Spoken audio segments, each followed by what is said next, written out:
দীর্ঘ 8 বছর পরে ছোট বোনের বিয়ে উপলক্ষে লন্ডন থেকে বাংলাদেশ ফিরছে আব্রাহাম খান তুর্য।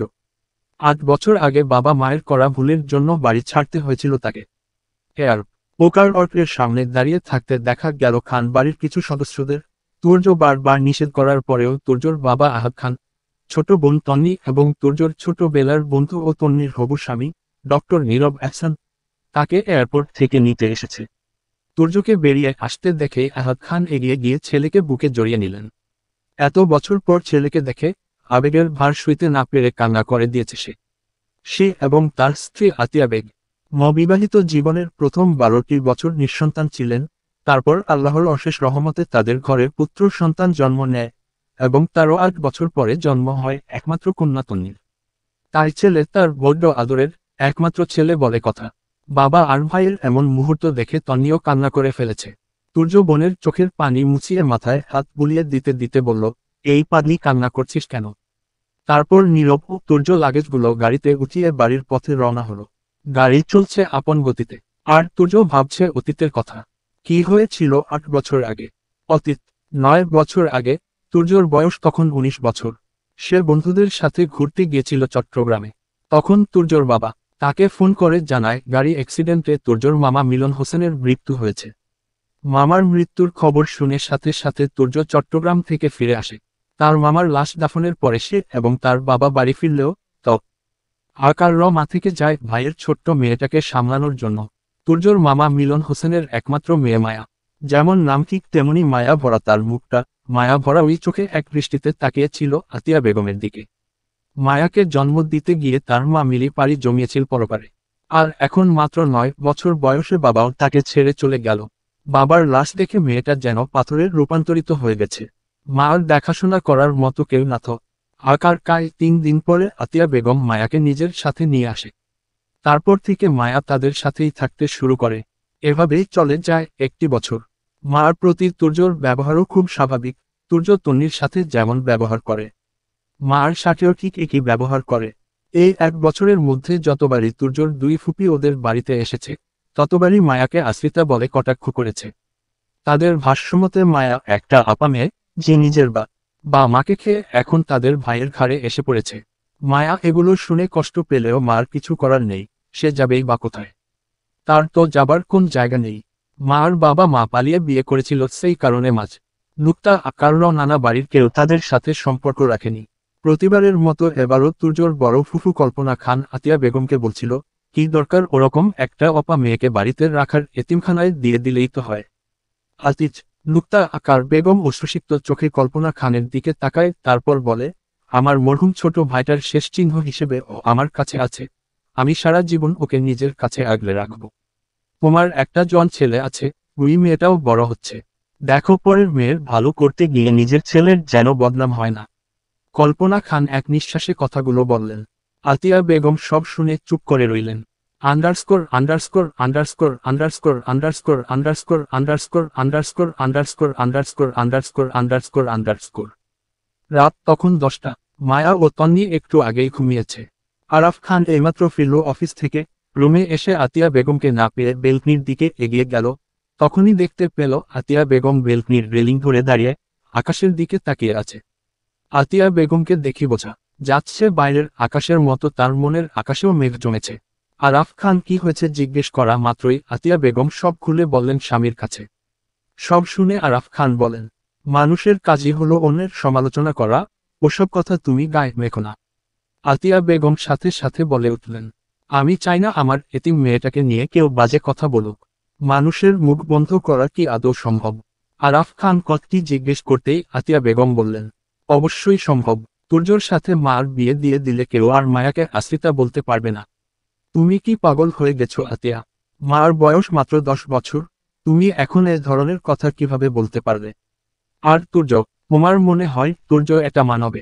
তুমি যদি বলতে মায়া বড় হলে তুর্যর সাথে ওর বিয়ে দিবে তাহলে আমি আপত্তি করতাম না। আরাফ খান, এখানে তুমি ভুল কি দেখলে?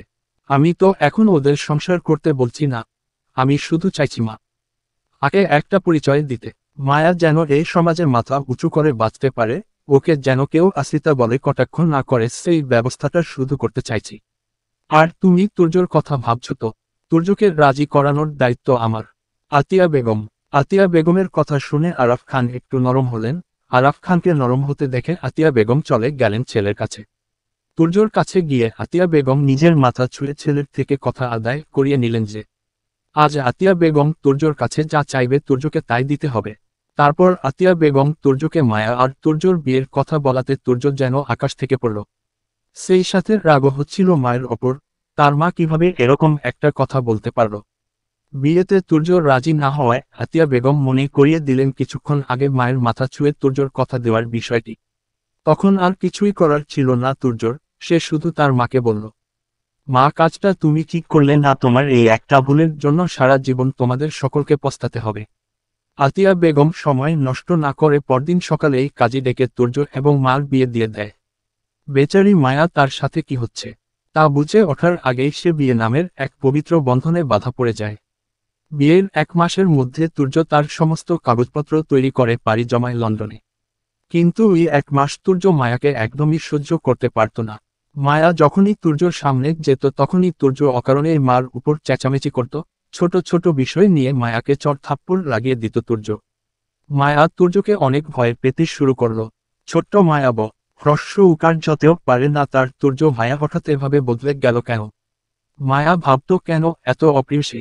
বিদেশে যাওয়ার পর প্রথম 2 বছর তুর্য তার পরিবারের কারোর সাথে কোন যোগাযোগ না করলেও মায়ের হার্টের অপারেশনের কথা শুনে বাবা মা এবং ছোট বোনের সাথে ফোনে যোগাযোগ শুরু করে। পরিবারের সকলের সাথে কথা বললেও গত 8 বছরে কখনো মার খোঁজ নেওয়া হয়নি। এবার দেশে ফেরার পেছনে একটি বড় কারণ হলো মায়াকে ডিভোর্স দেওয়া।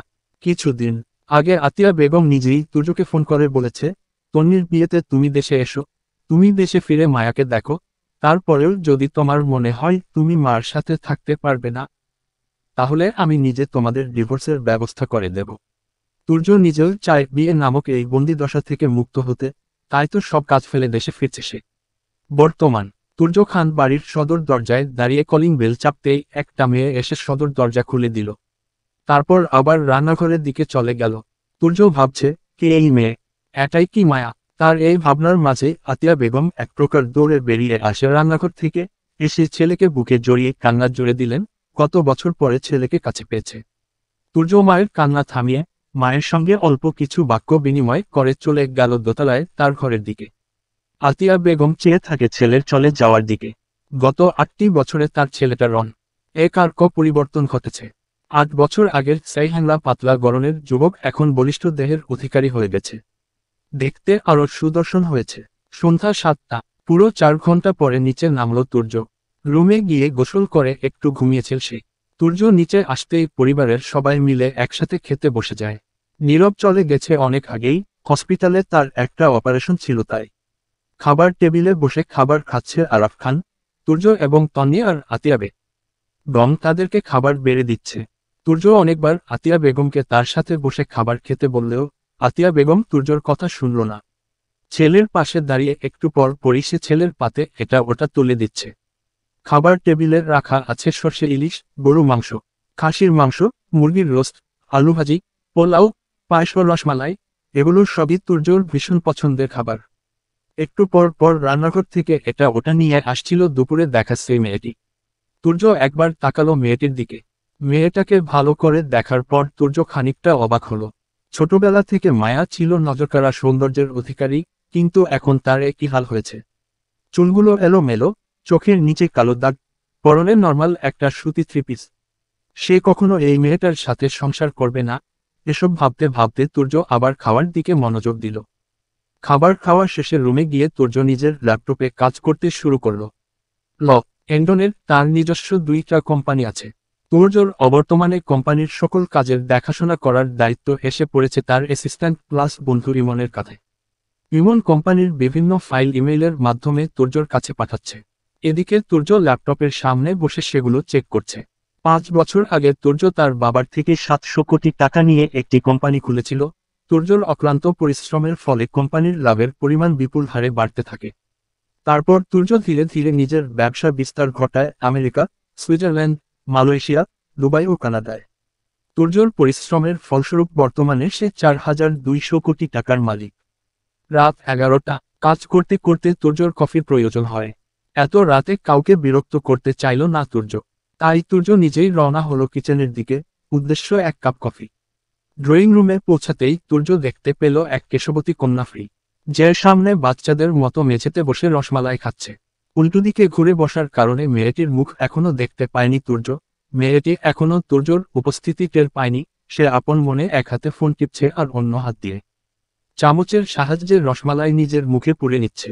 পরনে তার হাঁটু পর্যন্ত লম্বা গেঞ্জি আর প্লাজো। মেয়েটা বসে থাকার সুবাদে তার লম্বা বিনুনিটা মেঝেতে গড়াগড়ি খাচ্ছে। তখনই হঠাৎ তুর্য গম্ভীরতা ধরে রেখে জিজ্ঞেস করল, কে ওখানে? তুর্যর কণ্ঠ শুনে মেয়েটি আস্তে আস্তে ঘুরে তাকালো তার দিকে। তুর্যর হৃৎপিণ্ডের ধুকপুকানি বাড়িয়ে দেওয়ার জন্য মেয়েটার মায়াবী চোখের একটা চাহনি যেন যথেষ্ট ছিল। মেয়েটিকে দেখার পর তুর্য যেন কয়েক মুহূর্ত নিঃশ্বাস নিতেই ভুলে গেল। এদিকে মেয়েটি দুর্যোগে তার দিকে এক নজরে তাকিয়ে থাকতে দেখে রসমালাইয়ের বাটিটা ফ্রিজে তুলে রেখে দৌড়ে সিঁড়ির কাছে চলে গেল। তারপর এক নজর পিছনে তো আকারকিয়ে তাড়াতাড়ি দোতলার একটা ঘরে গিয়ে দরজা বন্ধ করে দিল। তুর্যর কেন যেন মনে হলো মেয়েটা তাকে দেখে ভয় পাচ্ছিল। তুর্য এতক্ষণ যেন মেয়েটার রূপে মন্ত্রমুগ্ধ হয়েছিল।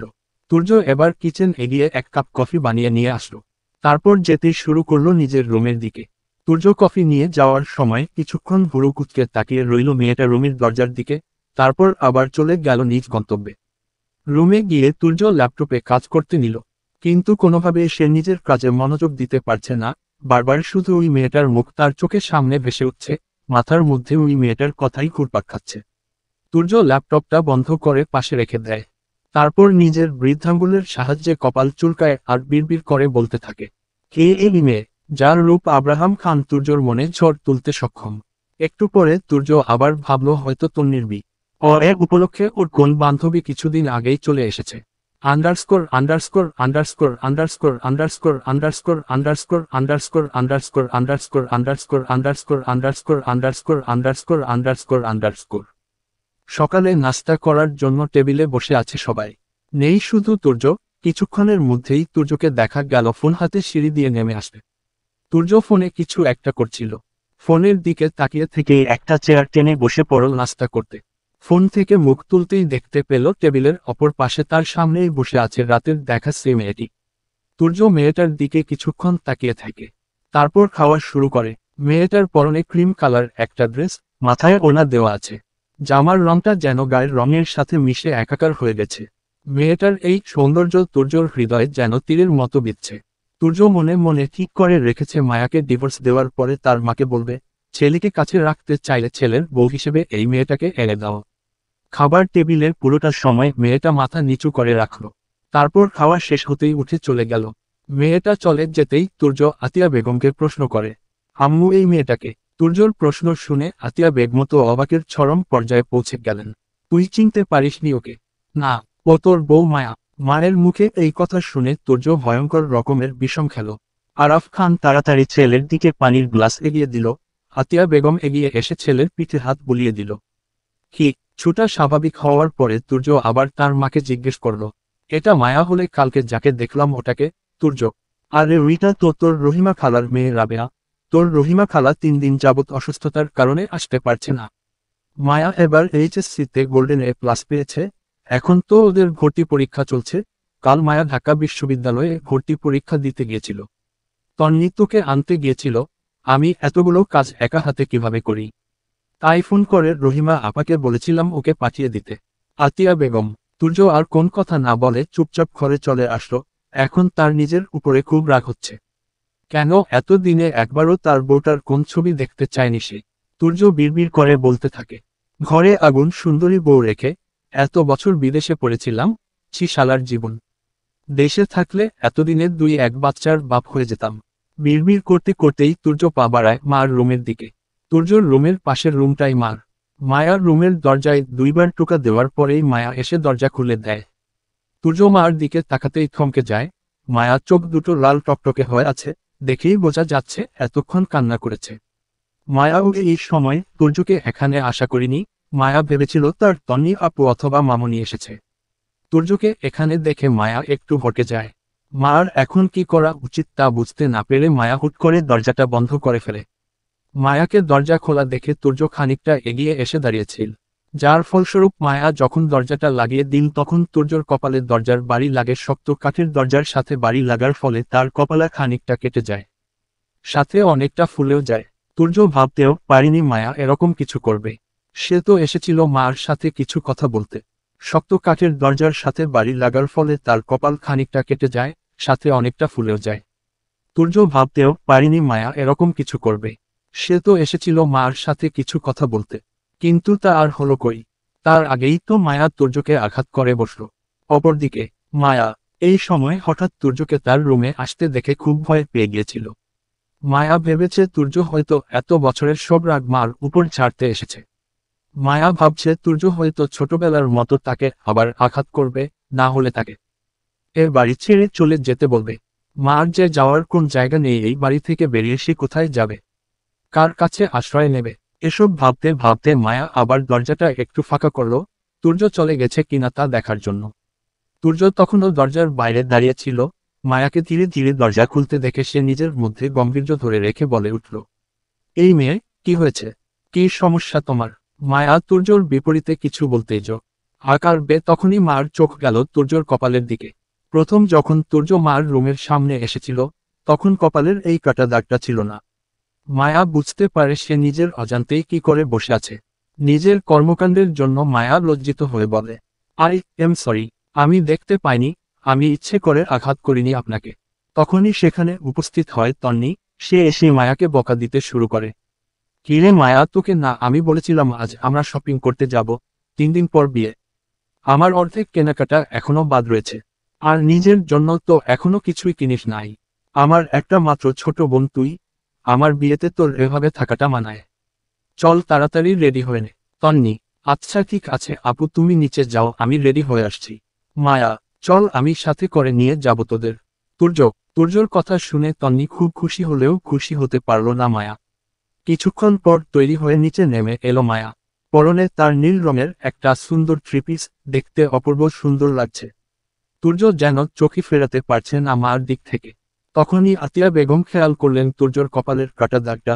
তিনি ছেলের কাছে এগিয়ে সে উতলা হয়ে বললেন, কি রে বাবা, কি হয়েছে তোর কপালে? সকালেও তো ভালো ছিলি, এইটুকু সময়ের মধ্যে কার সাথে মারপিট করলি? কই, আমি তো তোকে বাইরে যেতেও দেখলাম না। আরে আম্মু, বাড়িতে গুন্ডা তো, আর কার কতে মার খাওয়ার জন্য বাইরে যাওয়ার কি দরকার? তুর্যর কথা শুনে মায়া লজ্জায় মাথা নিচু করে ফেলল। বাড়িতে আবার গুন্ডা কোথায় পেলি তুই? কি বলছিস এসব? আমি তোর কথার আগাগোড়া কিছুই বুঝতে পারছি না। তোমাকে অত কিছু বুঝতে হবে না, তুমি তোমার রুমে গিয়ে একটু রেস্ট নাও। এর মধ্যে তন্নি এসে তুর্যর কপালের কাটা জায়গাটায় একটু মেডিসিন লাগিয়ে দিল। তারপর 3জন মিলে চলে গেল গাড়ির কাছে। গাড়ির কাছে গিয়ে তুর্য গাড়ির ড্রাইভিং সিটে বসে পড়ল। তন্নি ও মায়া উঠে বসল পিছনের সিটগুলোতে। তখন তুর্য রাগী গলায় বলে উঠল, আমাকে দেখে কি তোদের ড্রাইভার মনে হয়? আমি গাড়ি ড্রাইভ করব আর তোরা পিছনে বসে থাকবি? চাকর পেয়েছি আমাকে? আপু গিয়ে সামনে বসো। মায়া, আরে তুই কি পাগল হয়েছিস? তোর নীরব ভাইয়া একটু পরপর কল করছে, আমি কি আমার ভাইয়ের পাশে বসে ফোনে আমার হবু বরের সাথে প্রেম আলাপ করব নাকি? তার চেয়ে বরং যা বোন তুই গিয়ে সামনে বসে পড়। তন্নি, ইম্পসিবল, আমি পারবো না তোমার ভাইয়ের পাশে বসতে। মায়া, তোমার ভাই করছিস কেন? আমার ভাই কি তোর কিছুই হয় না? তন্নির কথা শুনে মায়া চুপ করে রইল, কারণ বুঝতে শেখার পরে আশেপাশের লোকেরা যখন তুর্যর দেশে না ফেরা নিয়ে মায়াকে কটু কথা শুনিয়েছে, তখন সেই কষ্টের রাতের পর রাত কান্না করতে করতে নির্ঘুম কাটিয়েছে মায়া। আর সেই রাতগুলোর সাক্ষী হয়ে মার পাশে ছিল তন্নি। এখন বেশি কথা বাড়ালে হয়তো সেই সবকিছুই তুর্যর সামনে বলে দেবে তন্নি। তন্নি মেয়েটা এমনই, ওর পেটে কোন কথা থাকে না। মায়া চাইছে না তুর্যর প্রতি মার দুর্বলতা সম্পর্কে তুর্য কিছু জানতে পারুক। তাই সে চুপচাপ গিয়ে বসে পড়ল তুর্যর পাশের সিটে। তারপর সবাই রওনা হলো শপিং মলের উদ্দেশ্যে। গাড়ি এসে থামল বিশাল এক শপিং মলের সামনে। তুর্য মায়া এবং তন্নিকে গাড়ি থেকে নামিয়ে দিয়ে গাড়ি পার্কিং এরিয়ায় নিয়ে গেল। তন্নি মায়াকে সাথে করে এগিয়ে গেল বড় একটি শাড়ির দোকানের দিকে। অল্প সময়ের মধ্যেই তন্নির অনেকগুলো শাড়ি পছন্দ হয়ে গেল। তার মধ্যে 3টা শাড়ি আতিয়া বেগমের জন্য, 5টা শাড়ি নিজের জন্য, 2টা তার হবু শাশুড়ির জন্য এবং একটা শাড়ি মার জন্য নিল। তন্নি মার জন্য আরও কিছু শাড়ি পছন্দ করেছিল, কিন্তু মায়া সেগুলো নিতে দেয়নি, কারণ মায়া কখনো শাড়ি পরেনি। শাড়ির প্রতি মার আগ্রহ খুব কম। তন খুব বেশি জ্বর করছিল বলে মায়া গায়ে হলুদের দিন পরার জন্য একটা শাড়ি নিল। তখনই নীরব তন্নিকে ফোন দেওয়ায় তন্নি উঠে একটু দূরে চলে গেল। যাওয়ার সময় মায়াকে বলে গেল নিজের জন্য কিছু ড্রেস দেখতে। তবুও চুপচাপ বসে থাকতে দেখা গেল মায়াকে।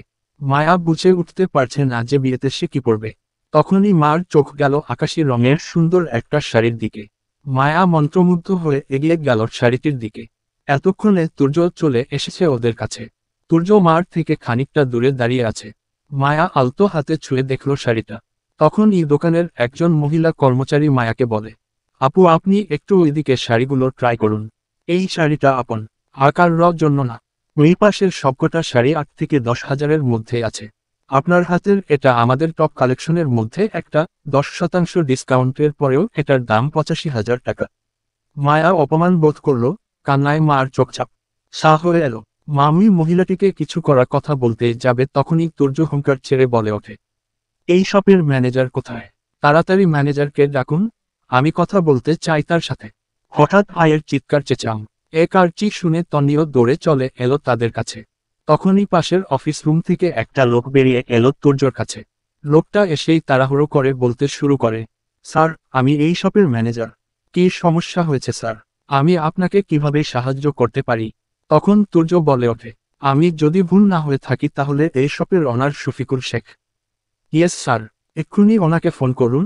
ফোন করে ওনাকে এখানে আসতে বলুন, সাথে এটাও বলুন আব্রাহাম খান তুর্য তার জন্য অপেক্ষা করছে। শফিকুল শেখকে আব্রাহাম খান তুর্যর নাম বলায় 20 মিনিটের মধ্যে চলে এলেন সে। এর মাঝে তন্নি ও মায়া অনেকবার বোঝানোর চেষ্টা করেছে তুর্যকে, কিন্তু তাতে কোন লাভ হয়নি। শফিকুল শেখ তুর্যকে দেখে ভয় পাচ্ছিল। তুর্যর ক্ষমতা সম্পর্কে শফিকুল শেখ আগে থেকেই অবগত। শফিকুল শেখের আসার পরপরই তুর্য তাকে সঙ্গে করে অফিস রুমে চলে গেল। মায়া এবং তন্নিও অফিস রুমের ভেতরে ঢুকে পড়ল। তুর্য এবং শফিকুল শেখের কথাবার্তায় বোঝা গেল মার অপমানের বদলা নিতে তুর্য দ্বিগুণ টাকা দিয়ে পুরো শপটা কিনে নিচ্ছে। শফিকুল শেখও দ্বিমত পোষণ করল না, কারণ সে এই শপের পিছনে যত টাকা ইনভেস্ট করেছে তার দ্বিগুণ টাকা দিয়ে তুর্য এই শপটা কিনবে। কিছুক্ষণের মধ্যে সেখানে এসে উপস্থিত হলো উকিল। 1 ঘন্টার মধ্যে সমস্ত কাগজপত্র এনে রেজিস্ট্রি করে ফেলা হলো। মায়া এবং তন্নি পুরোটা সময়ই নীরব থাকল। তারা জানে যে তুর্যর ইগোতে আঘাত লাগলেই তুর্য তার শেষ দেখে ছাড়ে। অন্যদিকে মায়াকে অপমান করা সেই মহিলা কর্মচারী এইসব দেখে রীতিমতো কাঁপতে শুরু করেছে। তখনই তুর্য মহিলাটির সামনে এসে দাঁড়িয়ে বলে, আপনি ঠিকই বলেছেন, আমার বউ এই সামান্য একটা শাড়িটা ডিজার্ভ করে না, সে তো পুরো শাড়ির দোকানটা ডিজার্ভ করে। সরি শির, আমার ভুল হয়ে গেছে, আমি বুঝতে পারিনি। নো নো, আপনি ভুল করেননি, আপনি যেটা করেছেন সেটাকে বলা হয় অপরাধ। ভুলের ক্ষমা হয়, কিন্তু অপরাধের কোন ক্ষমা হয় না। কাল থেকে যেন এখানে আপনার ছায়াও আমি না দেখতে পাই। মহিলাটিকে কথাগুলো বলে মার পছন্দ করা শাড়িটি তুর্য একটি ব্যাগে ভরে নিল। তা রপর মার হাত ধরে রওনা হলো জুয়েলারি শপের দিকে। তাদের পিছু পিছু তন্নিও যেতে থাকে সেদিকে। মার কানে এখনো বাজছে তুর্যর বলা, আমার বউ কথাটি। জুয়েলারি শপে গিয়ে তন্নি নিজের মতো করে কিছু ডায়মন্ডের জুয়েলারি পছন্দ করে এবং মার জন্য তুর্য নিজের 2টো ডায়মন্ডের নেকলেস পছন্দ করে কিনে নিয়ে জুয়েলারি ব্যাগটা মার হাতে দিয়ে দেয়। তারপর আরও কিছু কেনাকাটা করে 3জন মিলে একটা রেস্টুরেন্টে যায়, খাওয়ায়। আকার দেওয়া শেষে আবার বাড়ির পথে রওনা হয়। খান বাড়ির গেট পেরিয়ে এসে গাড়ি থামতেই মায়াকে রেখেই তন্নি গাড়ি থেকে বেরিয়ে দৌড়ে চলে যায় বাড়ির দিকে। এদিকে মায়া যখন গাড়ি থেকে নামতে যাবে ঠিক তখনই তুর্য গাড়ির ডোর লক করে ফেলল। তুর্যর এরকম কাজ দেখে মায়া তুর্যর দিকে তাকিয়ে বলল, সমস্যা কি আপনার? কই, আমার কোন সমস্যা নেই তো, বিশ্বাস না হলে তুমি চেক করে দেখতে পারো। তুর্যর কথা শুনে মায়া যখন গাড়ি থেকে নামতে যাবে ঠিক তখনই তুর্য গাড়ির ডোর লক করে ফেলল। তুর্যর এরকম কাজ দেখে মায়া তুর্যর দিকে তাকিয়ে বলল, সমস্যা কি আপনার? কই, আমার কোন সমস্যা নেই তো, বিশ্বাস না হলে তুমি চেক করে দেখতে পারো। তুর্যর কথা শুনে মার লজ্জায় মরে যেতে ইচ্ছা করল। তবুও নিজেকে কিছুটা স্বাভাবিক করে বলল, ভাইয়া প্লিজ আমাকে যেতে দিন। মার কথা শুনে তুর্য রেগে গেল এবং তৎক্ষণাৎ বলে উঠল, ভাইয়া ভাইয়া করছিস কাকে? তোর কোনো যোগ্যতা নেই আমার বোন হওয়ার। তুর্যর এরকম করার কথা শুনে মায়া খুব কষ্ট পায়, কান্নায় তার চোখ ঝাপসা হয়ে আসছিল। কিন্তু তখনই তুর্য আবার বলতে শুরু করে, আমার বোন হওয়ার যোগ্যতা তোর না থাকলেও আমার বউ হওয়ার সম্পূর্ণ যোগ্যতা তোর আছে।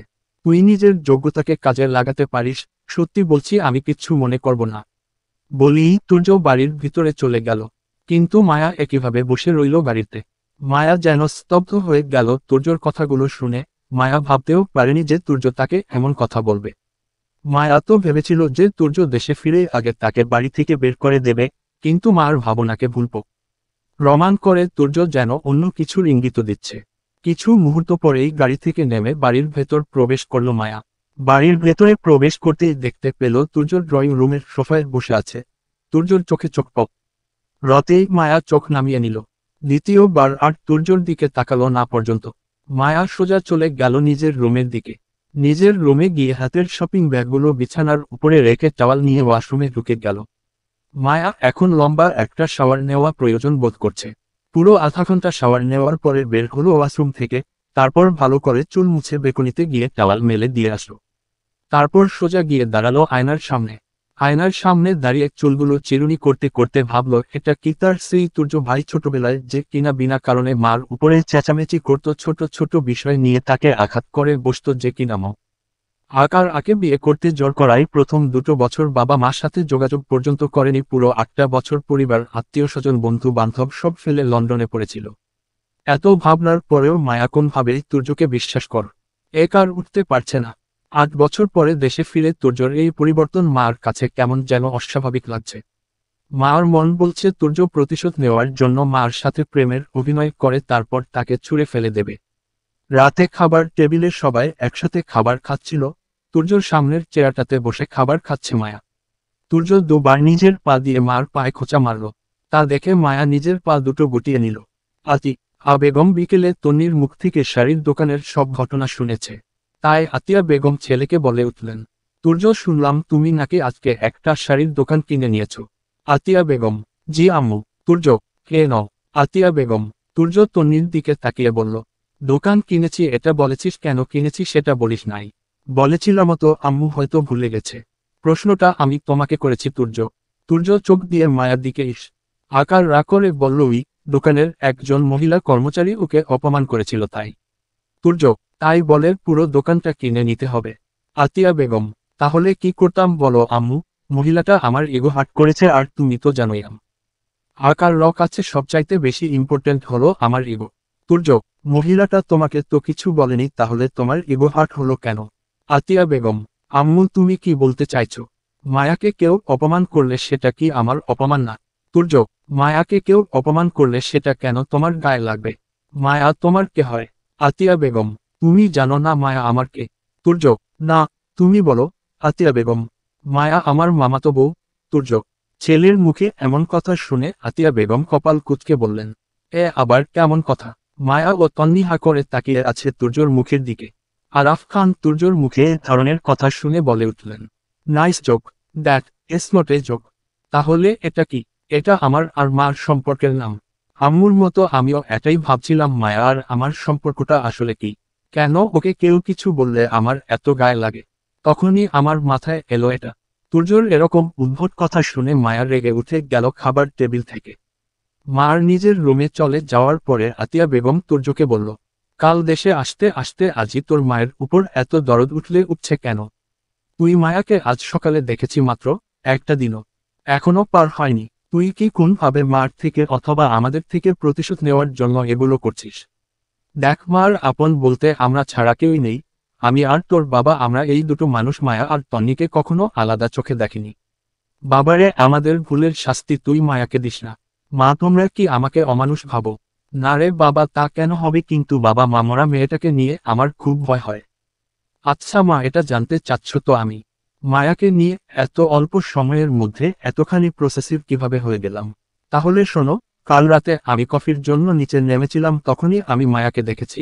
তখন আমি জানতাম না যে ওটাই মায়া। কিন্তু প্রথম দেখাতেই আমি মার প্রেমে পড়ে গিয়েছিলাম। কফি নিয়ে রুমে যাওয়ার পরপরই তন্নি গিয়েছিল আমার রুমে।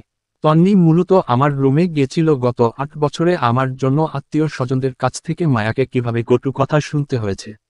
আর ফুপুরা যখন এ বাড়িতে এসেছে তখন মায়াকে একলা পেলেই মার উপর কেমন অত্যাচার করেছে এসব কিছু জানিয়ে মায়ার সঙ্গে সংসার করার জন্য আমাকে অনুরোধ করতে। আমি ওকে বলেছিলাম, দেখ মা, আর সঙ্গে সংসার করা আমার পক্ষে সম্ভব না। কারণ আমি তখনও রহিমা খালার মেয়েকে মায়া মনে করছিলাম। আমার একটা মেয়েকে প্রথম দেখাতেই ভালো লেগেছে, তখন তন্নি আমাকে সেই মেয়ের সম্পর্কে জিজ্ঞেস করলে আমি ওকে বলে দেই যে পাশের রুমে থাকা মেয়েটাকে আমার খুব পছন্দ হয়েছে। তারপর আমি ওকে জিজ্ঞেস করি আমার পাশের রুমে যে মেয়েটা থাকছে সে কে। কিন্তু ও আমাকে কিছুই না বলে রুম থেকে বেরিয়ে আসে। তারপর সকালে নাস্তার টেবিলে যখন আমি জানতে পারি অন্য কারো নয়, আমি প্রথম দেখায় আমার বউয়ের প্রেমেই হাবুডুবু খাচ্ছি, তখনই আমি মনে মনে প্রতিজ্ঞা করে নিয়েছি, আজ থেকে মায়াকে আমি এক চুল পরিমাণ কষ্টও পেতে দেব না। আমি নিজের সমস্তটা দিয়ে আগলে রাখবো ওকে। তুর্যর কথা শুনে আতিয়া বেগমের বুক থেকে যেন বড় একটা পাথর সরে গেল। তখনই আরাফ খান বলে ওঠে, সবকিছু যখন ঠিকঠাক হয়ে গেল তাহলে তন্নির বিয়ের দিনই মায়া আর তুর্যর সামাজিকভাবে একটা বিয়ের অনুষ্ঠান করা যাক। আচ্ছা বাবা, আল্লাহ তো তোমাকে অর্থ সম্পদের কোন কমতি দেয়নি, তাহলে তুমি এত কিপটা কেন? এখানে তুই কিপটামুর কি দেখলি? এই যে তুমি এক খরচে ছেলে মেয়ে দুজনের বিয়ে ছাড়তে চাচ্ছ, এটা কি কিপটামু না? তাহলে তুই কি চাস? বাবা আমি একটু সময় চাই, আমি শুধু মায়াকে বোঝানোর কয়েকটা দিন সময় নিব। ও তোমাদেরকে অনেক ভালোবাসে, তাই তোমরা যদি ওকে বল আমার সাথে সংসার করতে, তাহলে ও চুপচাপ আমার সাথে সংসার করার চেষ্টা করবে, আমার সাথে সবটা মানিয়ে নিতে চাইবে। কিন্তু আমি চাই ও মন থেকে আমাকে স্বামী হিসেবে গ্রহণ করুক। ওকে, তুমি যেটা ভালো মনে করবে সেটাই হবে। ওকে, গুড নাইট এভরিবডি। তারপর সবাই যে যার রুমের দিকে চলে গেল, কিন্তু তুর্যকে ঘুরঘুর করতে দেখা গেল মার রুমের সামনে দিয়ে। ঘণ্টাখানেক পরে মায়া দরজা খুলে নিচে গেল পানি আনতে। সেই ফাঁকে তুর্য এসে ঢুকে পড়ল মার রুমে। মায়ার রুমে এসে দরজা বন্ধ করে গায়ে জড়ানো ওড়নাটা পাশের একটা চেয়ারের উপরে রাখল। তারপর বিছানার দিকে ঘুরতেই দেখতে পেল তুর্য তার বিছানায় শুয়ে আছে। মায়া তুর্যকে জিজ্ঞেস করল, আপনি এখানে কেন? তোমার সাথে একটু দরকার ছিল তাই এলাম। কি দরকার? ভাবছিলাম তোমার সাথে কাল যেটা করা হয়নি আজ সেটা করব। ছি ছি, এসব কি বলছেন আপনি? মামনি, বাবু। তুর্যর কথা শুনে মায়া চিৎকার করে সবাইকে ডাকতে শুরু করেছিল, কিন্তু তখনই তুর্য মার মুখ চেপে ধরে নিজের বুকের সাথে জড়িয়ে নেয় আর বলতে থাকে, এরকম ছি মার্কা চিন্তাভাবনা নিয়ে রাত্রে ঘুমাও কিভাবে? আমি ওটার কথা বলিনি, আমি তোমাকে বলতে চেয়েছি কাল আমাদের গল্প করা হয়নি তাই আজ সারারাত আমরা দুজন গল্প করব। আপনার সাথে করার মতো আমার কোন গল্পই নেই। বের হন আপনি এই রুম থেকে। এতটা কাছাকাছি থাকার ফলে মায়ের মনে অস্থিরতার সৃষ্টি হচ্ছে, মার ঠোঁট দুটো তরতর করে কাঁপছে। তখনই হঠাৎ তুর্য মার ঠোঁট জোড়া